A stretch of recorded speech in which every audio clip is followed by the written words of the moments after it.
Ladies and gentlemen, can I ask you to take your seats, please? Don't worry, I am not Kasia Bałtycka-Debska. I am just going to take a few minutes of the time from this workshop. As you know, in recent days, and certainly you have followed the news, huge floods were affecting the Valencia region. This is the most recent climate change-induced catastrophe, by far not the only one, but I'm coming back to that in a moment.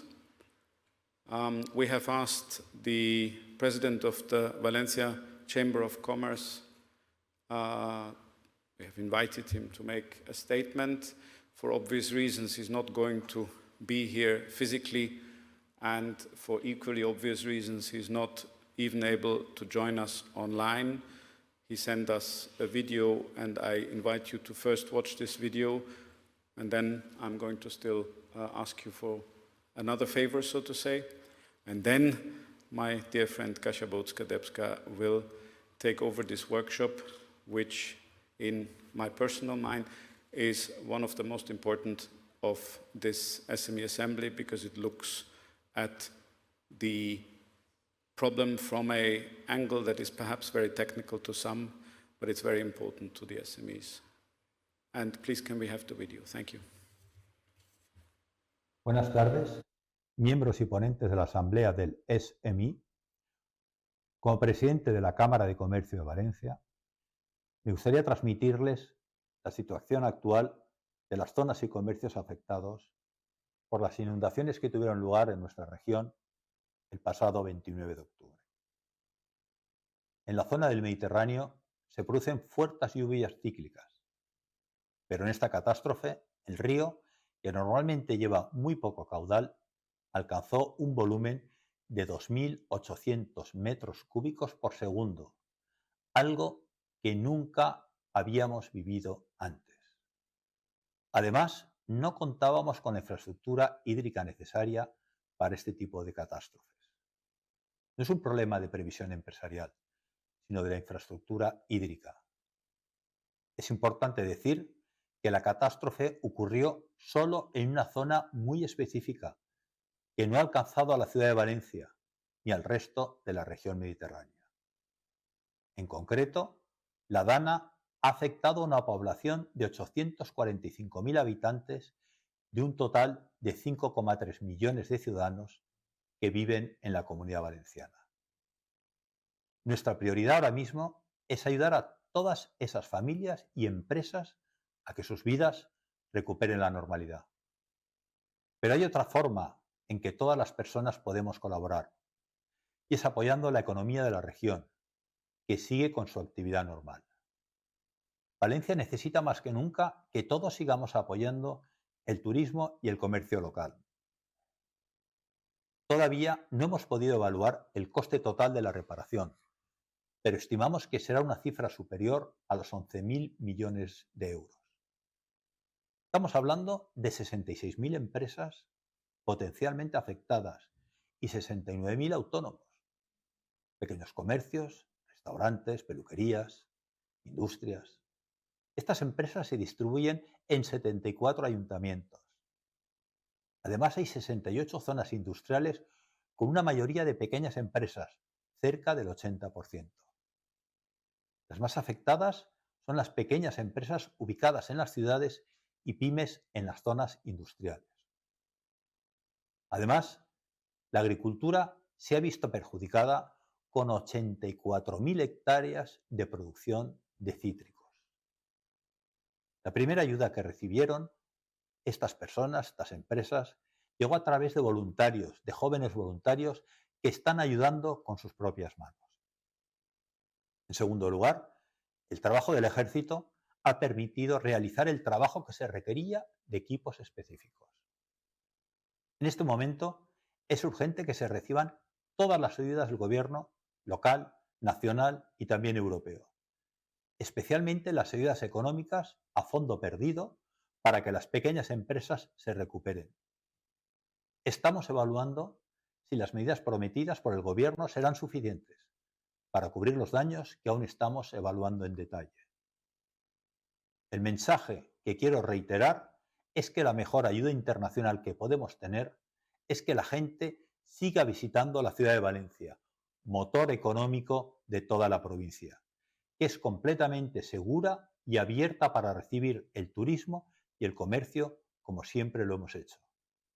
Quiero agradecer que me hayan dado la oportunidad de explicar esta tragedia que hemos tenido aquí en Valencia.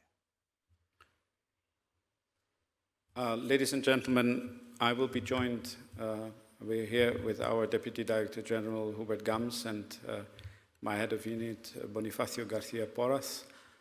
And I would invite you for a minute of silence, but please don't only think about Valencia, because this is just, as I said before, the most recent of these cases.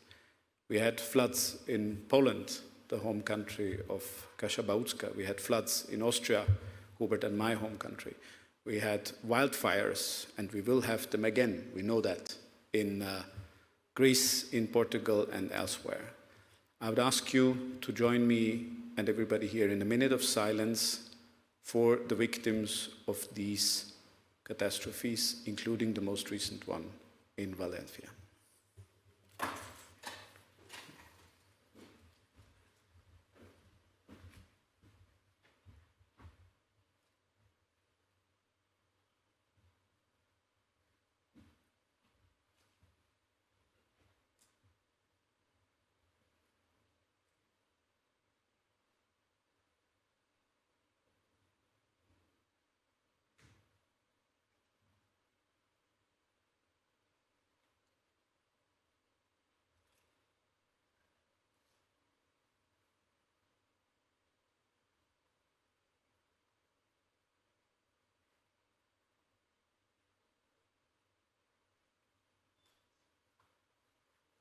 Thank you very much.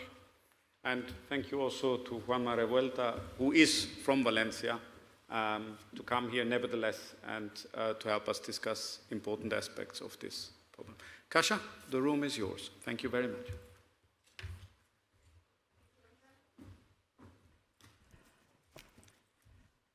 Thanks, everyone. It was an important moment to stop, but it will maybe also help us now to act, because, you know, we can talk about it, but actually this session will try to be very practical. So what do we do? You know, we're entrepreneurs at heart. Some of us are entrepreneurs. I would like to invite the panel. So we have Ferenc Sinko, head of SME Commercial and Corporate Business Unit, Hungary, and head of Client and Broker Relationship Management of Generali, because we are going to talk about insurance, insurability, insurance gap, resilience, climate resilience gap. And Juanma Revuelta, CEO of Finova. He will talk about some innovative projects and actions around extreme weather events. I will, before we get to the panel, why I am moderating this, I'm now working in EIT Climate Kick, and it's a good place in a sense that we look at evidence, science, policy, industry, and innovation, because policies and regulations can trigger the necessary changes. But as we will also hear from Juanma, for instance, we really need ingenious ideas and an entrepreneurial action to actually get moving, stop talking and get moving. I would like to frame us also into objective of this session, which, okay, extreme weather events, what do we do? Extreme weather events increase unpredictability also of doing business.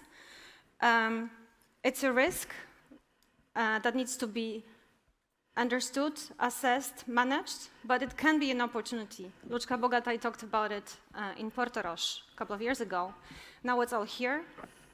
I always show this slide because, you know, IPCC, COP is ongoing, but in this particular case, I just wanted to show it because it kind of translates the 1 minute of silence we had and the floods and other events that are happening into business risks. These are business risks. Water scarcity, overflow. When we now talk in policy talk, EU policy talk, competitiveness is one word we use a lot nowadays, but security is another. When we think about security, we should also think about food security. Valencian president said, Valencian Chamber of Commerce presidents talked about crops that Valencia region lost. Health and well-being, that's a clear one. Because of the heat waves, that's also business risk. A lot of construction work couldn't take place because it was just too hot. Cities, infrastructure, value chains, SMEs are part of the value chains. It's not about regulating SMEs, it's about the fact that SMEs are in the value chains. And are my value chains secure? Is there a risk from extreme weather events in my value chains? Can I do something about it? And then ecosystem changes, that really is very local, and it really all depends.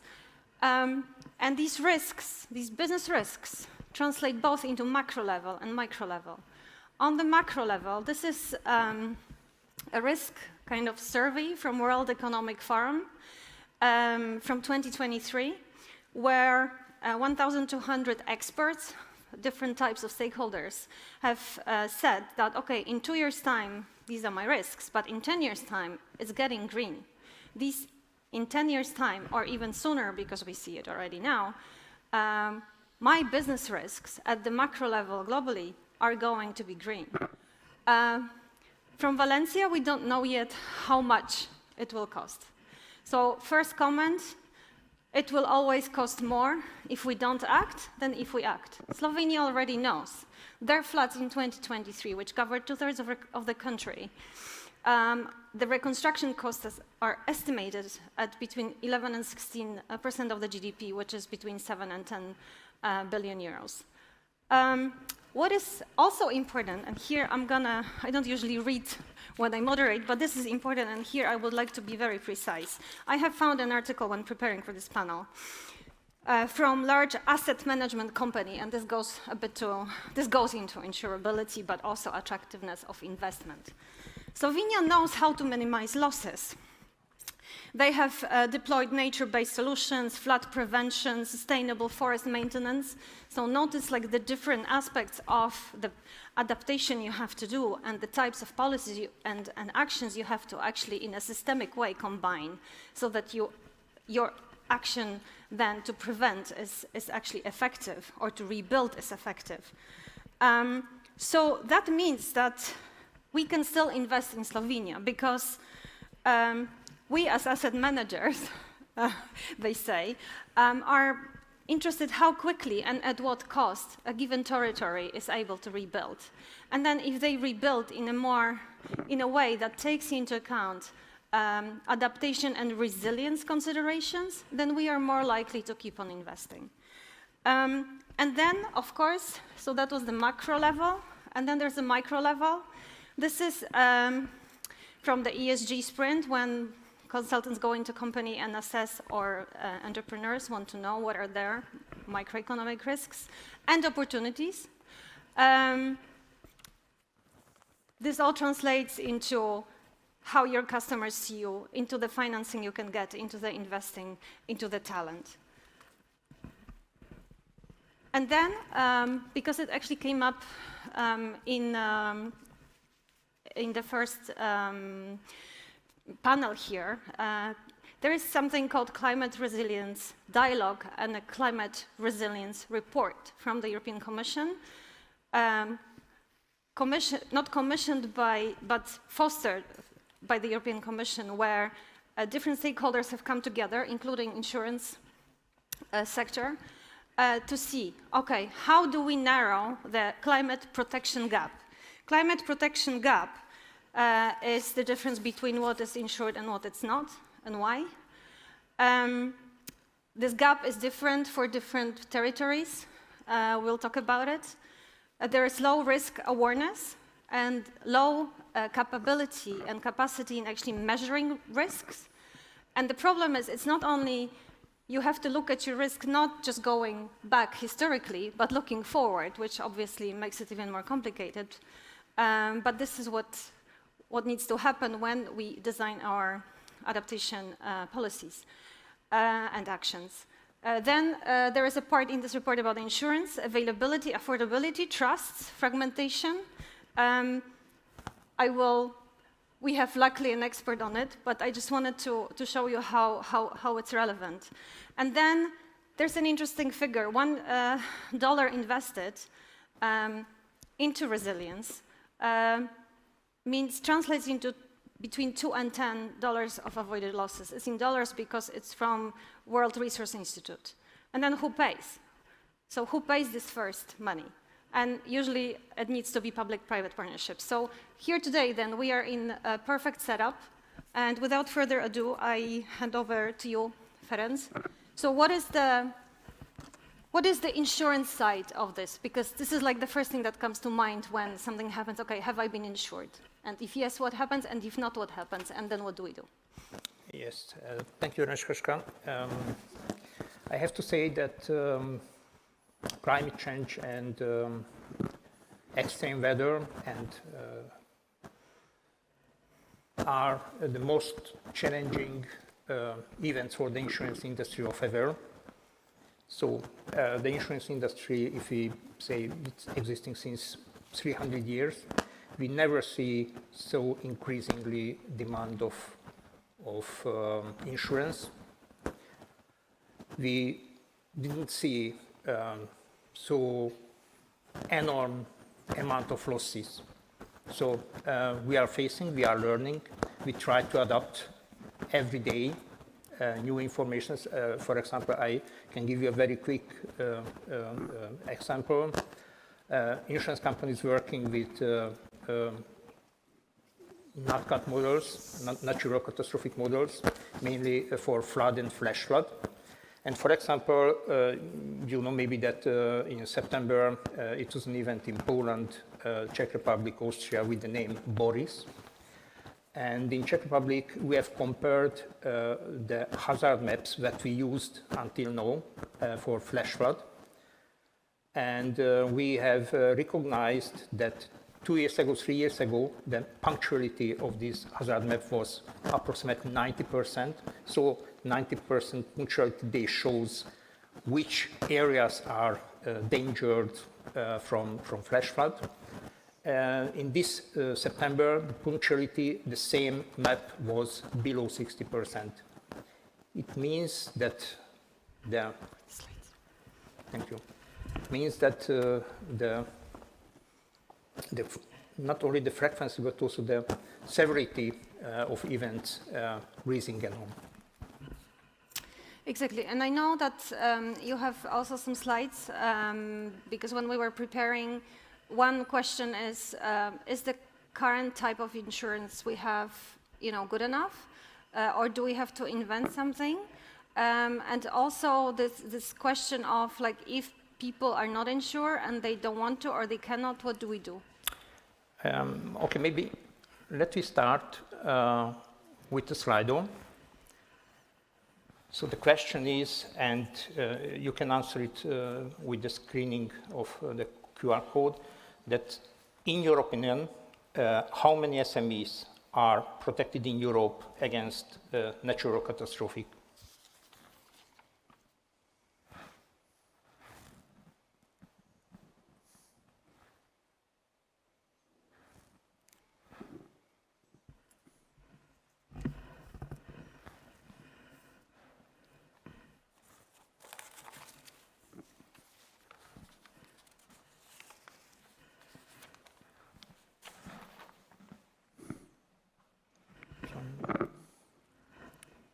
If we're ready. If you are ready, maybe we can see the result, the answers.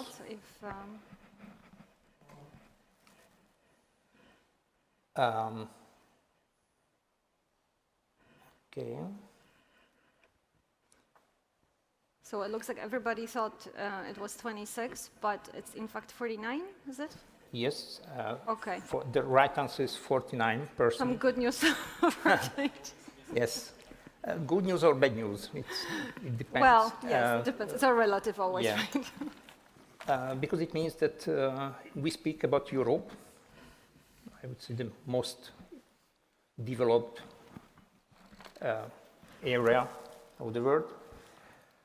And it shows that every second SMEs doesn't have any insurance policies against natural catastrophic losses.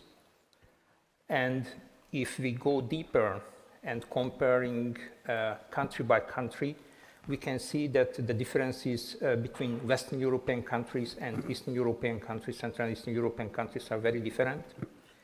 For example, the share of the insured SMEs in France, 92%. It means that only 8% of the SMEs doesn't have insurance.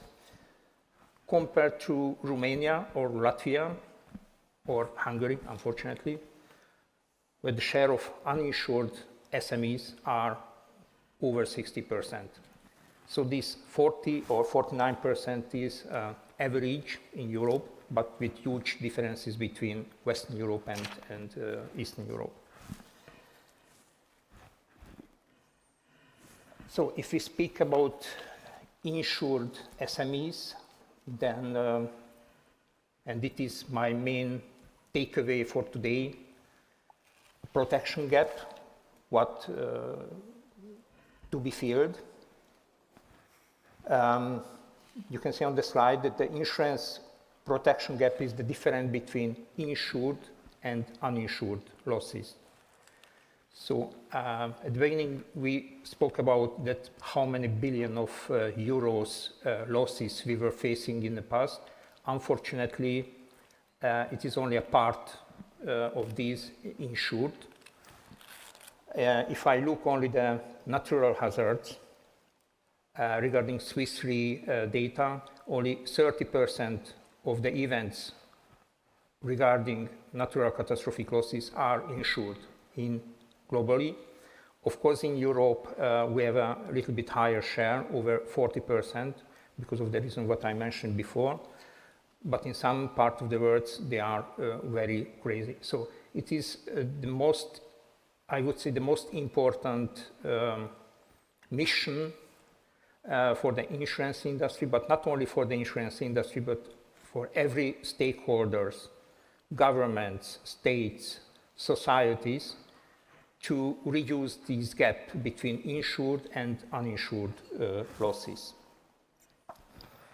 And if I look these numbers, and we spoke about the tendencies, we see that in Europe, between 1980 and 2022, the total amount of losses regarding natural catastrophes was 650 billion euros, 650 billion euros. But, and it is a big but, 20% of these losses was occurred in the past 3 years. Yeah. So it means that we have to face and we have to prepare for an increase of natural catastrophic losses in terms of frequency and in terms of severity. Because it's a famous hockey stick, but in the wrong way, right? Yes. The cost rising Yes. and not income coming, yeah. How can we close this gap or reduce this gap? Education, increase of awareness, which was spoken about before.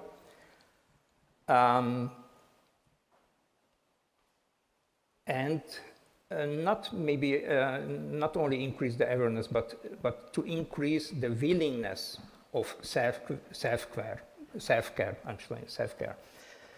I can give you a very concrete example from Hungary. In Hungary, an average property or risk insurance property policy for an average small and medium-sized enterprises cost for a year 500 euros. So it means that, in my opinion, not the level of the premium, not the volume of the premium is the main problem. Maybe the awareness, lack of the awareness, and lack of the willingness for self-care. But so in a way, it's like more people have to be willing to insure themselves, then there's like the pot of money is bigger. But then I read also when preparing that it's absolutely necessary for public-private partnerships with governments of various levels. And then that we need different tools, different types of insurance, because current insurance often doesn't cover things. And also then we come back to the awareness, because if people, sometimes it's not the awareness, sometimes people are like very suspicious of the small print. So like how do we break that as well? It's a good question. And a short one. It's a $1 million question.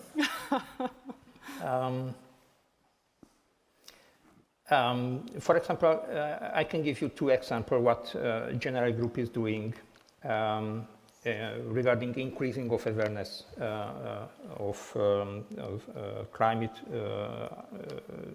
change-related losses. The one is the SONAN SME Enterprises, which was launched in 2021 by General Group. In line with our vision, this is our flagship project designed to instill sustainability-oriented mindset among European SMEs. Since its inception, we are connected with over 12,000 micro, small, and medium enterprises. So not only SMEs, but MSMEs, because the first M has a very big, how can I say, importance. Because if we see the vulnerability of the companies, we see that the micros are the most vulnerable companies.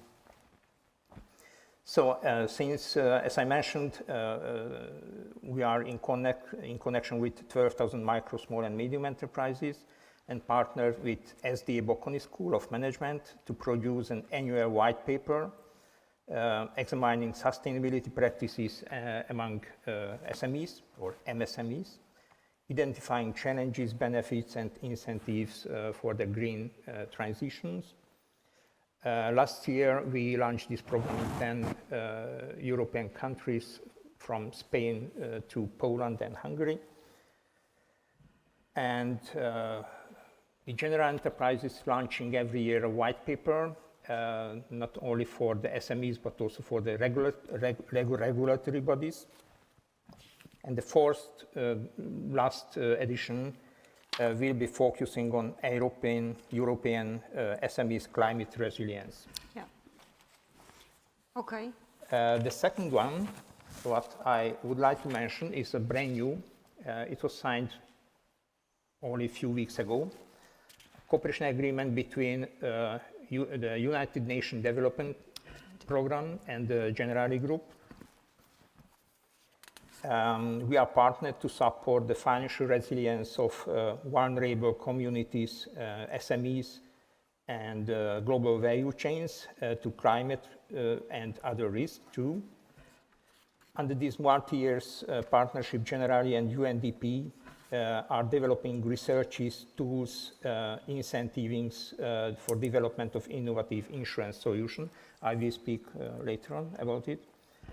And advocating a holistic resilience solution for risk transfer and risk management, which is also very important. So Generali give the insurance expertise to this common project, and the United Nations Development Program giving the long-term focus on financing and development. Mm-hmm. In the Generali Group, Generali Global Corporate and Commercial Business Unit is the Excellence Center for Parametrics Insurance. It is a relatively new innovative product on the insurance market. It's called parametric insurance. Yes, okay. Parametric insurance, which is basically very different from the traditional insurance products. Maybe the next slide, and I would like to invite you to scan the QR code. You can experience much more about parametrics insurance. I personally, I think it will be the future for nat cat losses.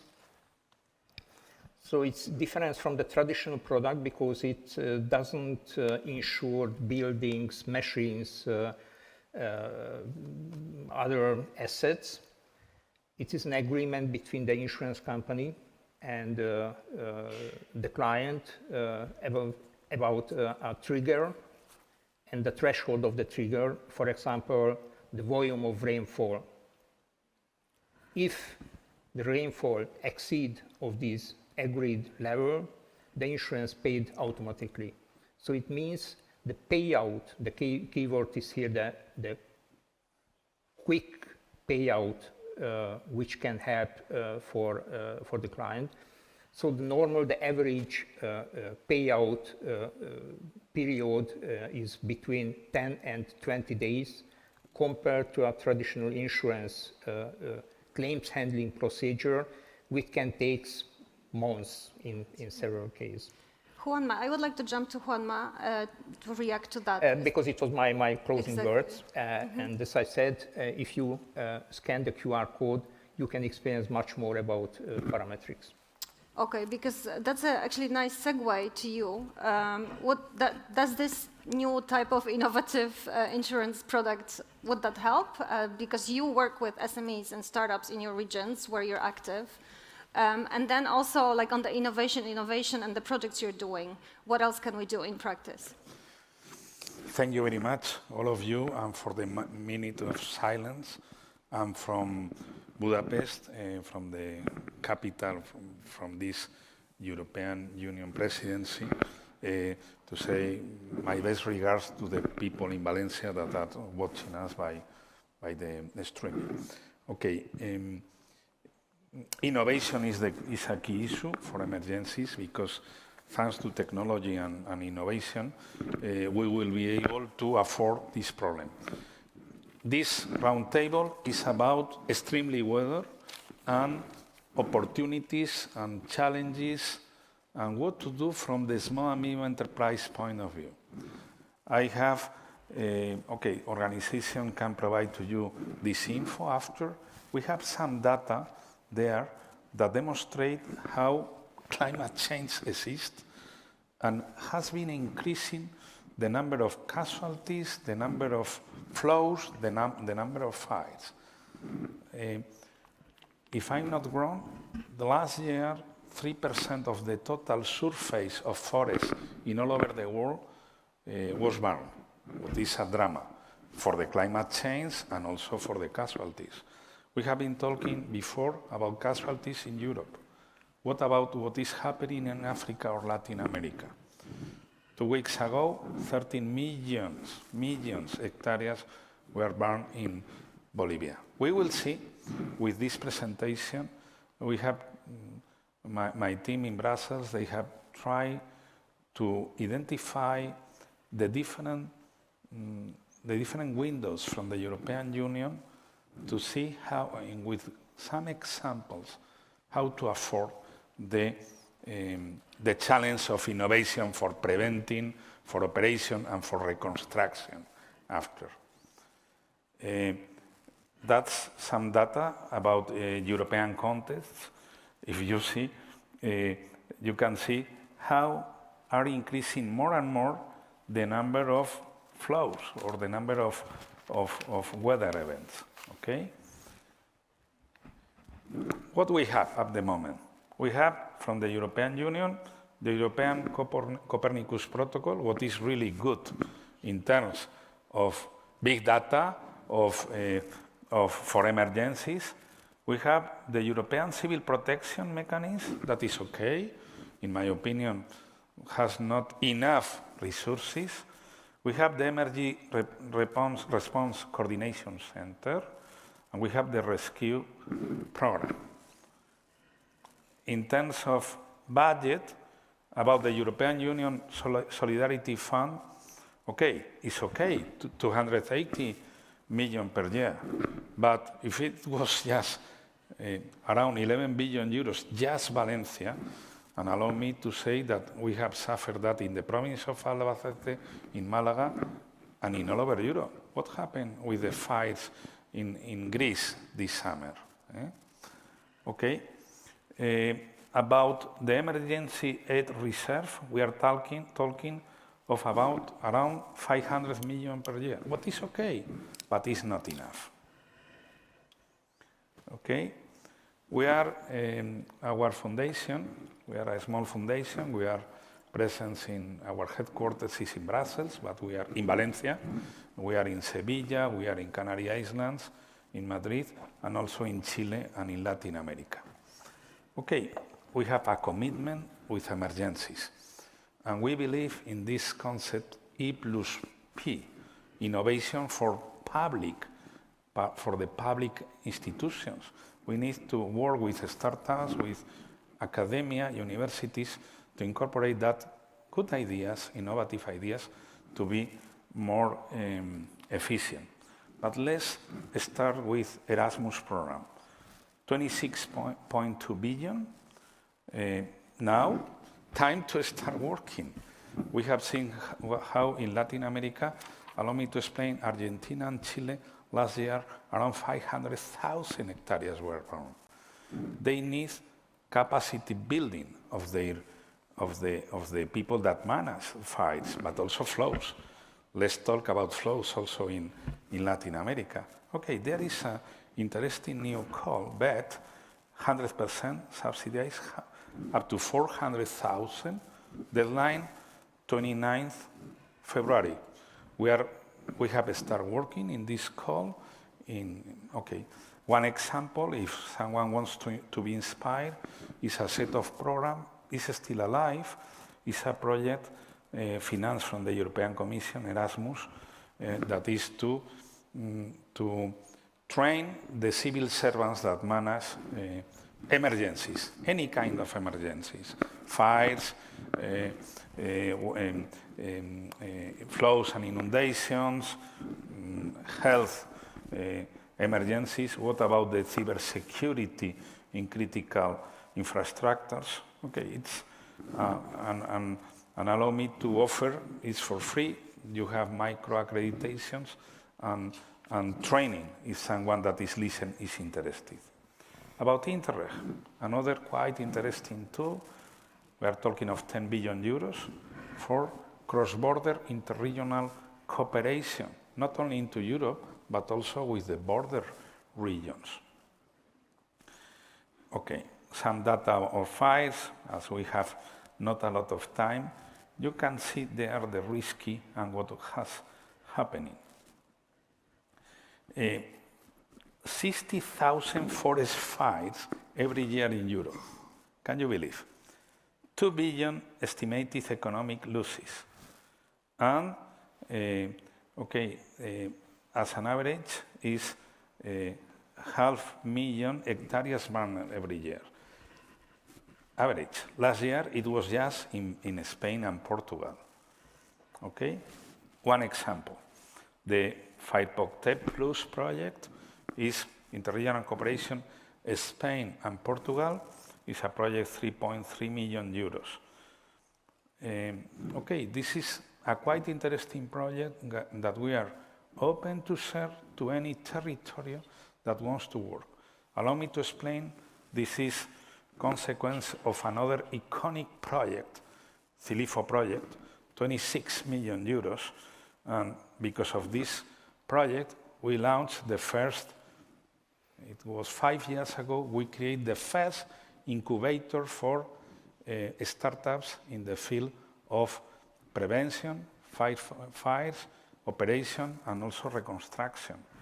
And because of that, thanks to the European Commission, we received the European Enterprise Promotion Awards. Thanks to this award, we have been inspired working hard from there. Okay.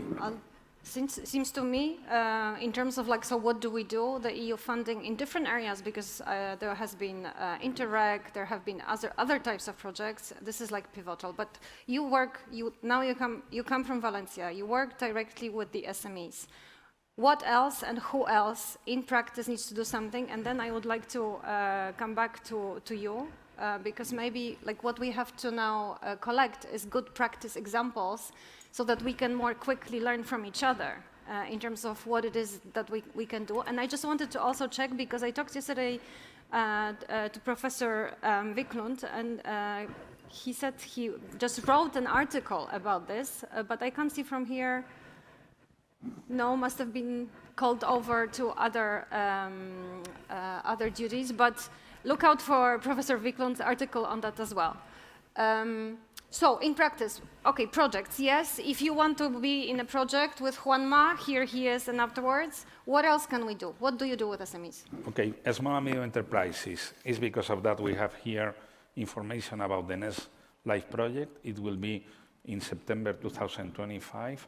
We have time enough to try to do holistic projects, public-private partnership. Is what we are doing thanks to that Interreg project. Identifying, we have, for example, the company Drone Hopper and others, and then what we do is to link that company with some governments, as the government of Andalusia that are really active, and thanks them because they are now helping in Valencia. Also, we have the Horizon Europe program, and I have here some quite interesting information. 30 million euros in the cluster 3, that is civil security. And what we have here is some of the next calls that will be when we have a new commission. And I hope that the new commission take care of the importance of emergencies in terms of budget, but also in terms of new calls. We have here 3, is about a topic about the citizen and regional and local authorities' engagement in working in disaster risk. One of them. All this information is available. I would like to ask DG Grow why not to consider to launch a single market call for small and medium enterprises, around 4 million euros. We are running one in the first in the field of sustainable fashion. Why not to do in risk management? In that project, we are looking for the best 100 companies in the field of tourism, but we could do in the field of this is the project for tourism from the municipality of Valencia. They are partners. We will have. This is a concrete example. We have a living lab in the city hall of Valencia, and they have asked to explain the open call of Futurism is at the moment up to 30 January, and they have asked why not to identify startups, ideas to help the reconstruction for the Horeca sector, for example, and resilience. And we are going, every company will receive around 20,000 euros, but also an accelerator program where we explain how to build up consortiums in life. And for that, we have that any interested people, we are looking for the best 100 startups in the field of digital, circular economy, climate change, and now also emergencies, because for tourists, emergencies, imagine what happened with terrorism, with other issues. In the last 10 years, we have participated in consortium for a value of 33 million euros, most in the field of COVID, but also in the field of fights. And finalizing, we are going to launch the Emergency Startup Europe Awards. We hope with the DG Grow, we have the support of the European Innovation Council, and we are talking with the European Institute of Technology, and the idea is to, we can reuse some of the funding not absorbed in Next Generation program for this disaster, and for the next step, we have that Emergency Startup Europe Accelerator. We would like to involve generally, or all of you, in this call, because we want to identify the best companies. And the idea, I would like to, we are working with the government of Valencia and the city of Valencia, why not to host the European Civil Protection Forum in March in Valencia, where we could recognize that companies to do what? To work in transforming that ideas in Interreg, LIFE, and Horizon programs.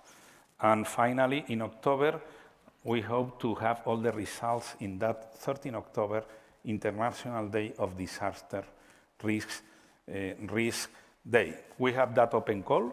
We have created this, is what we are doing with the Commission in the Europe Hack the Virus. You have the open call, and that's it. Thank you very much. Thank you very much. I'm sorry, you know, like I would like to be part of all these calls, but I think in a nutshell, so there's insurance as a tool, there is European funding, but in the last couple of minutes, I'm going to give you 1 or 2 minutes so that you meet the person next to you. You know the drill. Do you know of other tools and solutions that we can deploy here? Because probably, again, across Europe, we have the Lego bricks to have effective action, but we need to collect it. And then, once we know what exists, we can also see what the Commission needs to prioritize in the next round. After my colleague Devon will then hear from you. 1 or 2 minutes. Please just speak to each other a little bit. What else beyond what we heard from our wonderful panel? No, I know it's after lunch. Have a minute, because I want to filter this a bit. Because if we just shoot back, it doesn't work. I don't like that. 1 minute and I'll stop you. Don't worry.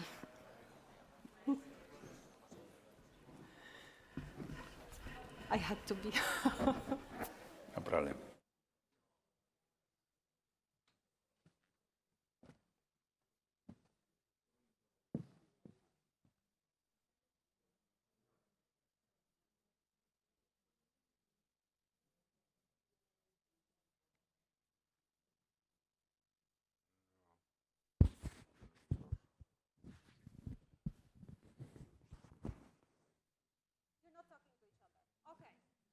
My mic back? So I'll have my mic back because I think after lunch and after a difficult topic, you don't want to talk to each other so much. What do you want to tell us in the Commission? Yes, or the question. Devon? Yeah, thank you. It's kind of a delicate question, I guess. It's about compulsory insurance. Yeah. I know that internationally it has been used as a tool. I'm actually from Turkey originally, and I know that after the 1999 earthquake there, because of the increased awareness, the environment was ready to mandate a certain kind of earthquake insurance.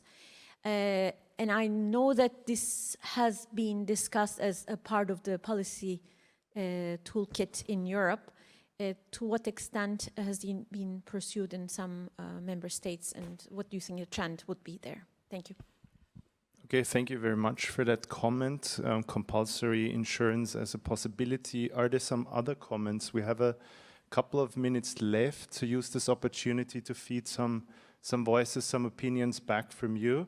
We have one there on the right. I see 1 or 2 hands. Please be brief and please be concrete, and bear in mind we're thinking about potential tools here. Brief is okay. I want to talk about prevention, because maybe also to work together with DG Connect, because we can prevent a lot when we build digital twins. I'm from Ideas from Europe, and we build infrastructures for SMEs throughout Europe to work together on global issues. And we work with a lot of SMEs who can build digital twins of regions. And when you build digital twins, you can predict with modeling, so you can prevent. So I would definitely also put some effort there. And we, at this moment, are writing a call together with Turkey about disaster management for earthquakes, using digital twins with 2 of your regions. Yeah. Thank you. Thanks a lot. Another hand here. Andrea Stefanidis from Greece. A part of prevention that is important. Microfinancing is very important after we have the extreme challenges, in order to support doing clustering. On the agri-food sector, we had last year Greece, for example, now Valencia, to work together with microfinancing to export products and support the people and the SMEs that they have extreme weather conditions. Thanks. Good afternoon. My name is Elena Tano from Cyprus. Allow me to share with you a very practical issue for the climate change and all these extreme weather events. I'm the vice president of the biggest tour operator company in Cyprus, and we face every single year 2-3 very important incidents, whether it was the earthquake in Morocco, floodings in Tuscany, fires in Greece or in Portugal. We prepare the groups, they're ready to travel, these events happen, and we face all the consequences because they cannot travel, and then the airlines, the hotels, and all the services already hired, we're not insured, we cannot be insured by the companies because that's force majeure. So it's something that you cannot really add on the price of the holiday, of the package, because then you will increase the cost and you are not competitive. Thanks a lot. I would like to remind you quickly of the opportunity also to use the ideas launch, which is on the other side of the building, in order to continue the conversation and to get your voices heard, certainly. But I remember you still raised your hand. Thank you. I think one large issue I see, I mean, the construction sector, we keep building the same buildings, but no, they aren't future-proof. And people continue doing it as long as their clients request it. And I mean, the fortunate position where I can tell people I'm not doing that, because in 5 years that's not going to work anymore. And I think we just need to say goodbye to certain materials we've been very married to, and certain building styles, and I think that is a real change that needs to happen.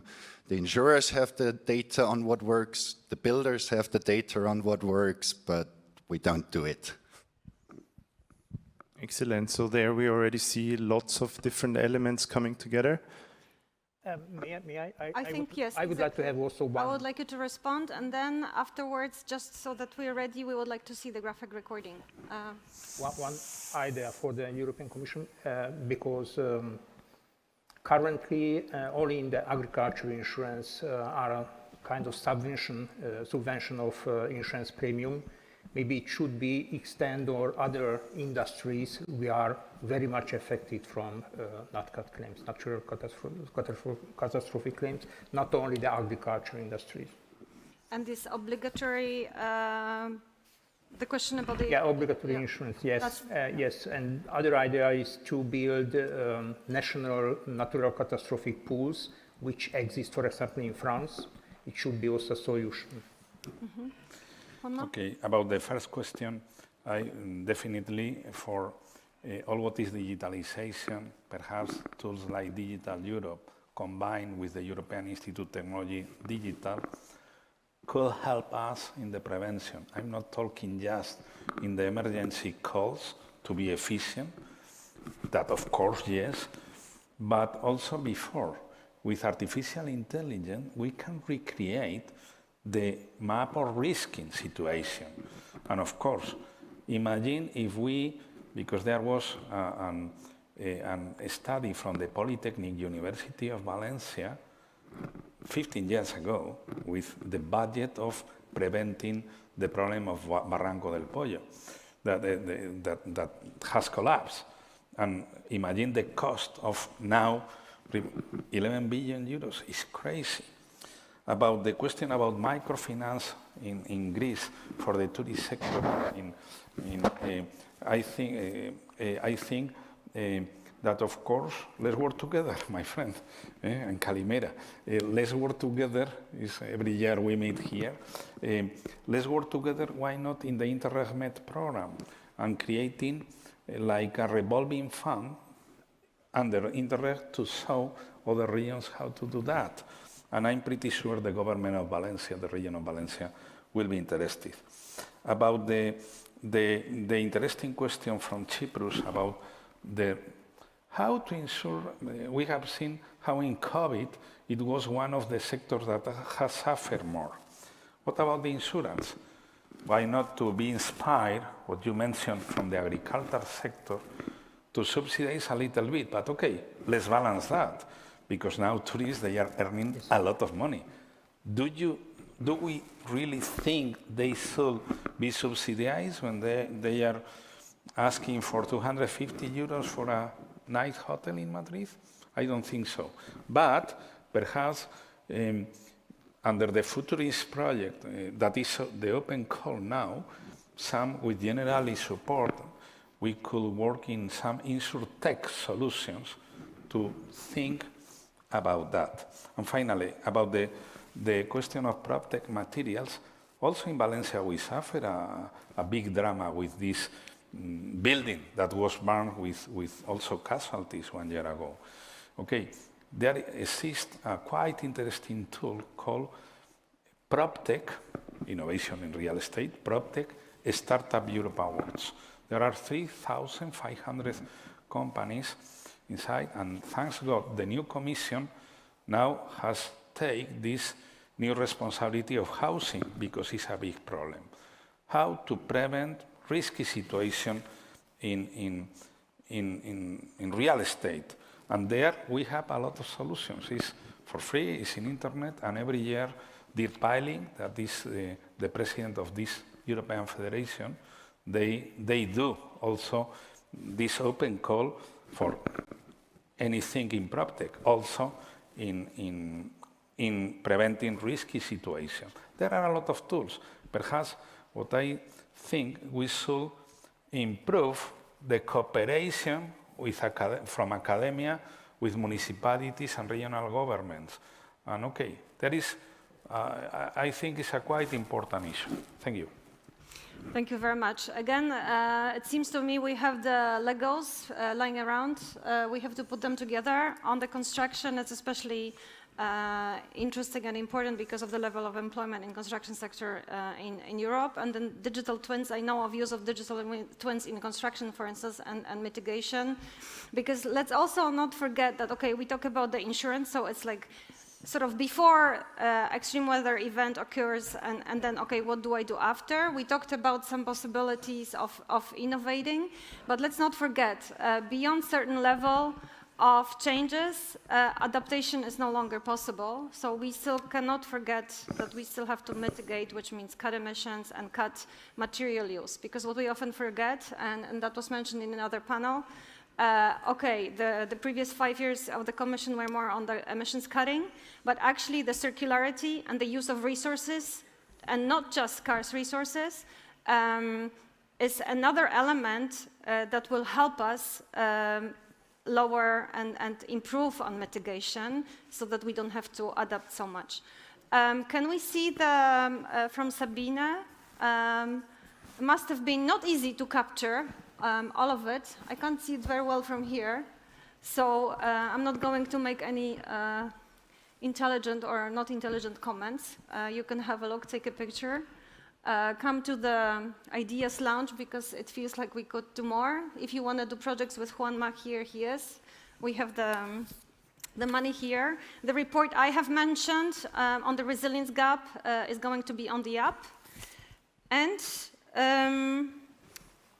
we stay on the stage. I thank you very much for your participation. And now Angela, who is the master of the ceremony, was going to come in, and she's there. Thank you.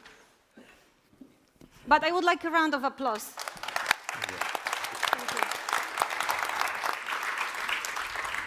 Many thanks to our speakers, moderator, and special guest for such a thought-provoking session. And now it's time for a networking coffee break. But before, just let me share you with some information. On level 3, you can enjoy a coffee and join a Meet the Expert session on city centre regeneration. And if you haven't already, do pay a visit to the Expo and Ideas Lounge. After the break, here in the plenary room, we will hear from 3 of Europe's leading entrepreneurs who will share with us their stories and their secrets of success. In Akasi, there is a policy workshop on SMEs in the proximity economy. While in Palfi, the ever-popular IPA masterclass will this year be devoted to supporting the digital transition. And last but not least, the Hadik Room will host a policy workshop on scale-up financing. Enjoy the rest of your afternoon. Thank you for your attention. Thank you.